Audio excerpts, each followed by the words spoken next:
গত 24শে জানুয়ারি 2025 তারিখ West Bengal board of secondary এডুকেশনের মাননীয় সচিব সমস্ত জেলার ডিআই অফ স্কুল মহাশয়দেরকে অর্ডার দিয়ে জানাচ্ছেন যে গত 2/12/2024 তারিখের যে অর্ডার দেওয়া হয়েছিল, যেখানে ম্যানেজিং কমিটির মেয়াদ শেষ হয়ে গেলে সেক্ষেত্রে অ্যাডমিনিস্ট্রেটর বসানো এবং তার স্ট্যাটাস কী রয়েছে এই সম্পর্কিত তথ্য জানতে চাওয়া হয়েছিল। 24শে জানুয়ারি 2025 তারিখের এই যে আদেশ, সেখানে সেই মেমোর কিছু রেকটিফিকেশন হয়েছে, যেখানে মূলত স্পন্সর্ড স্কুলের ক্ষেত্রে ম্যানেজমেন্ট কমিটির মেয়াদ শেষ হলে তার অবস্থান কি হবে সেটা কিন্তু স্পষ্ট করা হলো। তো এই মেমো নম্বর অনুসারে বলা হচ্ছে, গত 2/12/2024 তারিখের যে অর্ডার দেওয়া হয়েছিল তার 2 নম্বর পয়েন্টকে এই মুহূর্তে ইগনোর করতে বলা হচ্ছে।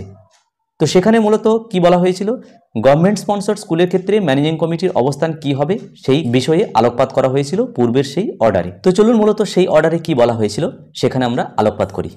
তো গত 2/12/2024 তারিখের যে অর্ডার দেওয়া হয়েছিল সেখানে 2 নম্বর পয়েন্টে বলা হয়েছিল, গভর্নমেন্ট স্পন্সর্ড স্কুলের ক্ষেত্রে যাদের ম্যানেজিং কমিটি 2022-এর আগে গঠিত হয়েছে এবং মেয়াদ শেষ হয়ে এক্সটেনশন অর্ডারে চলছে, তাদের ক্ষেত্রে কোনো রকম দেরি না করে অ্যাডমিনিস্ট্রেটর বসানোর কথা বলা হয়েছিল। তো অধ্যকার 24শে জানুয়ারি 2025 তারিখের এই সম্প্রতি যে অর্ডার, সেখানে বলা হচ্ছে পূর্বের ওই 2 নম্বর পয়েন্টটিকে এই মুহূর্তে ইগনোর করতে বলা হচ্ছে। তাহলে বিষয় যেটি দাঁড়ালো, গভর্নমেন্ট স্পন্সর স্কুলের ক্ষেত্রে যাদের ম্যানেজিং কমিটি 2022 সালের আগে গঠিত হয়েছে এবং কমিটির মেয়াদ শেষ হয়ে এই মুহূর্তে এক্সটেনশনে চলছে, তাদের ক্ষেত্রে এই মুহূর্তে অ্যাডমিনিস্ট্রেটর বসাতে হচ্ছে না, অর্থাৎ ওই এক্সটেনশন অর্ডারেই পূর্বের ম্যানেজিং কমিটি চলতে থাকবে। ভিডিওটি সকলকে দেখার জন্য ধন্যবাদ। সকলে ভালো থাকুন, সুস্থ থাকুন।